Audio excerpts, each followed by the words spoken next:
ಉಡುಪಿನಲ್ಲಿ ಎರಡು ಗ್ಯಾಂಗ್ಗಳ ನಡುವೆ 2 lakh ರೂಪಾಯಿಗೋಸ್ಕರ gang war ನಡೆದಿರ್ತಕ್ಕಂಥದ್ದು. Car ಮಾರಾಟದ ವಿಚಾರದಲ್ಲಿ ಹೆಚ್ಚು ಕಡಿಮೆ ಆಗಿರೋ ವಿಚಾರದಲ್ಲಿ ಎರಡು ಗ್ಯಾಂಗ್ಗಳ ನಡುವೆ ಗ್ಯಾಂಗ್ ವಾರ್ ಆಗಿದೆ. ಅಡ್ಡಾದಿಡ್ಡಿ ಕಾರ್ ಚಲಾಯಿಸಿ ತಲ್ವಾರ್ ಹಿಡಿದು ಬಡಿದಾಡಿಕೊಂಡಿರುವಂತಹ ದೃಶ್ಯ ಲಭ್ಯವಾಗಿದೆ. ಇವರು ಮೇ 18ನೇ ತಾರೀಕು ರಾತ್ರಿ ನಡೆದಿರ್ತಕ್ಕಂಥ ದೃಶ್ಯ ಇದು. ಕಾಪು ತಾಲೂಕಿನ ಎರಡು ತಂಡಗಳ ನಡುವೆ ಆಗಿರ್ತಕ್ಕಂಥ ಗಲಾಟೆ. ನಡು ರಸ್ತೆಯಲ್ಲೇ ತಲ್ವಾರ್ ಹಿಡಿದು ಹೊಡೆದಾಡಿದ್ದಾರೆ. ಪ್ರಕರಣ ಸಂಬಂಧ ನಗರದ ಠಾಣೆಯಲ್ಲಿ ದೂರು ದಾಖಲಾಗಿದೆ. ಎರಡು ತಂಡಗಳ ಸದಸ್ಯರನ್ನ ಅರೆಸ್ಟ್ ಮಾಡಿ ಕೋರ್ಟ್ಗೆ ಹಾಜರುಪಡಿಸಲಾಗಿದೆ.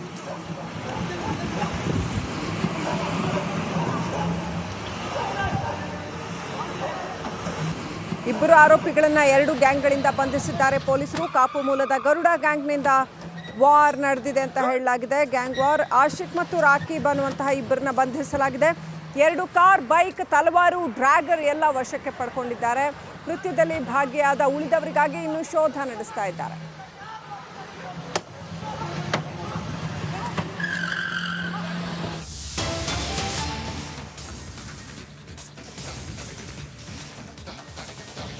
ಕಾಪು ಮೂಲದ ಆಶಿಕ್ ಮತ್ತು ಗುಜ್ಜರಬೆಟ್ಟು ಮೂಲದ ರಾಕೀಬ್ ಎನ್ನುವವರನ್ನ ಬಂಧಿಸಲಾಗಿದೆ.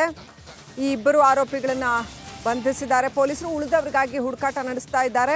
ನೋಡಿ, ಇವ್ರ ಹತ್ರ ಡ್ಯಾಗರ್ ಇರುತ್ತೆ, ಆಮೇಲೆ ತಲವಾರ್ ಇರುತ್ತೆ. ಇಂಥದ್ದನ್ನೆಲ್ಲ ಇಟ್ಕೊಂಡು ಗ್ಯಾಂಗ್ ವಾರ್ ಮಾಡ್ತಾ ಇರುವಂಥದ್ದು. ಇದನ್ನ ನೋಡಿದ್ರೆ ಹಾಗಾದ್ರೆ ಉಡುಪಿನಲ್ಲಿ ಏನು ಕಾನೂನು ಸುವ್ಯವಸ್ಥೆ ಏನು ಮಾಡ್ತಾ ಇದೆ, ನಿದ್ದೆ ಮಾಡ್ತಾ ಇದೆಯಾ ಅನ್ನೋ ಪ್ರಶ್ನೆ ಬರುತ್ತೆ.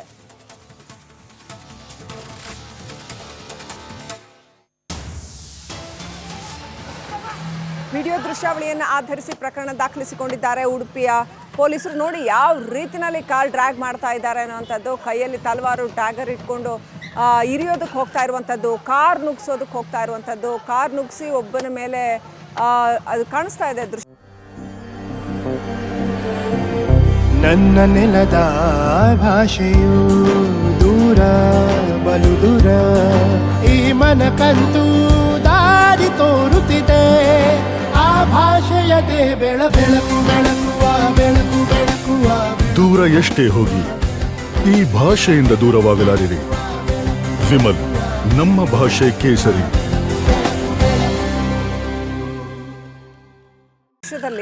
ಈ ದೃಶ್ಯವನ್ನು ಇಟ್ಕೊಂಡು ಪೊಲೀಸರು ಪ್ರಕರಣ ದಾಖಲು ಮಾಡಿದ್ದಾರೆ ಅಂತ ಹೇಳಲಾಗಿದೆ. ಇನ್ನು ಏನೆಲ್ಲ ಆಗಿದೆ ಈ ಒಂದು ಗಲಾಟೆಯಲ್ಲಿ ಅನ್ನೋದು ಇನ್ನಷ್ಟೇ ಗೊತ್ತಾಗಬೇಕಾಗಿದೆ. ಸಂಪೂರ್ಣವಾದ ಡೀಟೇಲ್ಸ್ ಇನ್ನಷ್ಟೇ ಬರಬೇಕಾಗಿದೆ. ಆದರೆ ಪ್ರಜ್ಞಾವಂತರ ನಾಡು ಅಂತ ಕರೆಸಿಕೊಳ್ತಾ ಇರ್ತಕ್ಕಂಥ ಉಡುಪಿಯಲ್ಲಿ ಈ ರೀತಿ ಒಂದು ಏನು ಹೇಳೋದು, ರೌಡಿ ಎಲಿಮೆಂಟ್ಗಳಿರುವಂಥದ್ದು, ಈ ಥರದ ಗದ್ದಲಗಳು ಮತ್ತು ಈ ಥರದ ಗ್ಯಾಂಗ್ ವಾರ್ಗಳು ನಡೆಯುವಂಥದ್ದು, ಸಾಮಾನ್ಯ ಜನಜೀವನಕ್ಕೆ ತೊಂದರೆ ಉಂಟು ಮಾಡೋ ಅಂಥ ಕೆಲಸಗಳು ಇವೆಲ್ಲವೂ ಕೂಡ. ಹೀಗಾಗೋದಕ್ಕೆ ಹೇಗೆ ಬಿಡ್ತಾರೆ, ಇಂಥವರೆಲ್ಲ ಬೆಳೆಯೋದಕ್ಕೆ ಅಲ್ಲಿ ಪೊಲೀಸ್ ಹೇಗೆ ಬಿಡ್ತಾರೆ ಅನ್ನೋಂಥ ಪ್ರಶ್ನೆ ಹೇಳುತ್ತೆ. ಕಾನೂನು ಸುವ್ಯವಸ್ಥೆ ಬಿಗಿಯಾಗಿದ್ದಾಗ ಇಂಥದ್ದಾಗಲ್ಲ. ಅಪ್ಡೇಟ್ ಪಡ್ಕೊಳ್ಳೋಣ. ಪ್ರತಿನಿಧಿ ಹರೀಶ್ ಕನೆಕ್ಟ್ ಆಗಿದ್ದಾರೆ. ಹರೀಶ್, ಉಡುಪಿ ಅಂತಂದರೆ ಬಹಳ ಪ್ರಜ್ಞಾವಂತರ ಜಿಲ್ಲೆ, ವಿದ್ಯಾವಂತರ ಜಿಲ್ಲೆ ಅಂತ ಹೇಳಲ್ಪಡುತ್ತೆ. ಆದರೆ ಹೇಗೆ ಕಾನೂನು ಸುವ್ಯವಸ್ಥೆ ಹದಗೆಟ್ಟಿದೆ ಅನ್ನೋದು ಈ ದೃಶ್ಯದಿಂದ ಗೊತ್ತಾಗುತ್ತೆ. ಹರೀಶ್, ಯಾಕೆ ಹಿಂಗೆ ಬಿಟ್ಟಿದ್ದಾರೆ ಪೊಲೀಸರು ಗ್ಯಾಂಗ್ ವಾರ್ ಆಗಕ್ಕೆ? ಏನಿದು ಗ್ಯಾಂಗ್ ವಾರ್ ಕತೆ? ಖಂಡಿತವಾಗಿಯೂ ಈ ಘಟನೆ ನಡೆದಿರೋದು ಮೇ 18ನೇ ತಾರೀಕು ರಾತ್ರಿ ನಡೆದಿರುವಂತಹ ಘಟನೆ ಇದು. ಒಂದೇ ಗ್ಯಾಂಗಿನ ಭಿನ್ನಮತದ ಕಾರಣದಿಂದಾಗಿ ಬಡದಾಟ ನಡೆದಿರುವಂತದ್ದು. ಇದಕ್ಕೆ ಪ್ರಮುಖ ಕಾರಣ ಅಂತ ಹೇಳಿದ್ರೆ ಒಂದು ಕಾರ್ನ ಡೀಲ್ ವಿಚಾರವಾಗಿ ನಡೆದಿರುವಂತಹ ಘಟನೆ. ಬ್ರಹ್ಮಾವರದ ವ್ಯಕ್ತಿಯೊಬ್ಬರು ಒಂದು ಕಾರನ್ನ ಮಾರಾಟ ಮಾಡೋದಕ್ಕೆ ಕೊಟ್ಟಿರ್ತಾರೆ ಆ ಗ್ಯಾಂಗ್ನ ಸದಸ್ಯರೊಬ್ಬರಿಗೆ.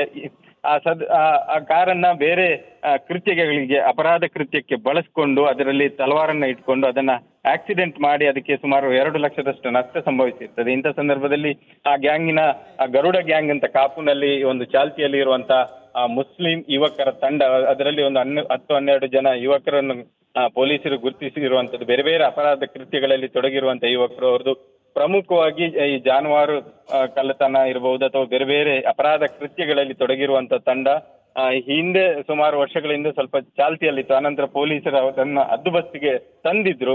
ಆದ್ರೆ ಮತ್ತೆ ಚಿಗುರ್ಕೊಂಡಿದೆ ಅಂತ ಹೇಳ್ಬಹುದು. ಈ ತಂಡ ಮತ್ತೆ ಇಂಥ ಒಂದು ಕೃತ್ಯವನ್ನ ನಡು ರಸ್ತೆಯಲ್ಲೇ, ಸಿಟಿಯಲ್ಲೇ ನಡೆಸಿರುವಂತದ್ದು. ಉಡುಪಿಯ ಜನಕ್ಕೆ ಒಂದಷ್ಟು ಭಯಭೀತರನ್ನಾಗಿ ಮಾಡುವಂತ ಪರಿಸ್ಥಿತಿಯನ್ನು ಕೂಡ ನಿರ್ಮಾಣ ಮಾಡಿರುವಂತದ್ದು. ಜೊತೆಗೆ ಪೊಲೀಸರು ಕೂಡ ಏನ್ ಮಾಡ್ತಿದ್ದಾರೆ ಅನ್ನುವಂತ ಪ್ರಶ್ನೆ ಸಾರ್ವಜನಿಕ ವಲಯದಲ್ಲಿ ಖಂಡಿತವಾಗಿಯೂ ಉದ್ಭವ ಆಗ್ತದೆ. ಯಾಕೆ ಪೊಲೀಸರು ಈ ತಂಡವನ್ನ ಇಷ್ಟೊಂದು ಅನಾಯಾಸವಾಗಿ ಓಡಾಟಕ್ಕೆ ಬಿಟ್ಟಿದ್ದಾರೆ ಅನ್ನುವಂಥ ಪ್ರಶ್ನೆ ಕೂಡ ಎದುರಾಗಿರುವಂಥದ್ದು. ಇಂಥ ತಂಡ ಈ ರೀತಿಯ ಕೃತ್ಯವನ್ನ ನಡೆಸ್ತಿದ್ರು ಪೊಲೀಸರು ಸುಮ್ಮನಾಗಿರೋದು All right. ಒಂದು ಪ್ರಶ್ನೆಗೆ ಕಾರಣ ಆಗಿರುವಂತದ್ದು. ಆದ್ರೆ ಸದ್ಯಕ್ಕೆ ಪೊಲೀಸರು ಇಬ್ಬರು ಆರೋಪಿಗಳನ್ನ ಅರೆಸ್ಟ್ ಮಾಡಿದ್ದಾರೆ. ಇನ್ನು ಉಳಿದ ಆರೋಪಿಗಳನ್ನು ಕೂಡ ಅರೆಸ್ಟ್ ಮಾಡೋದಕ್ಕೆ ಪೊಲೀಸರು ಶೋಧ ಕಾರ್ಯವನ್ನು ನಡೆಸ್ತಾ ಇರುವಂತದ್ದು. ಕೃತ್ಯಕ್ಕೆ ಸಂಬಂಧಪಟ್ಟಂತೆ ಬೈಕ್, ಕಾರು ಮತ್ತೆ ಡ್ರ್ಯಾಗನ್ ಅನ್ನ ಕೂಡ ಪೊಲೀಸರು ವಶಪಡಿಸಿಕೊಂಡಿದ್ದಾರೆ. Thank you Harish ಡೀಟೇಲ್ಸ್ಗಾಗಿ.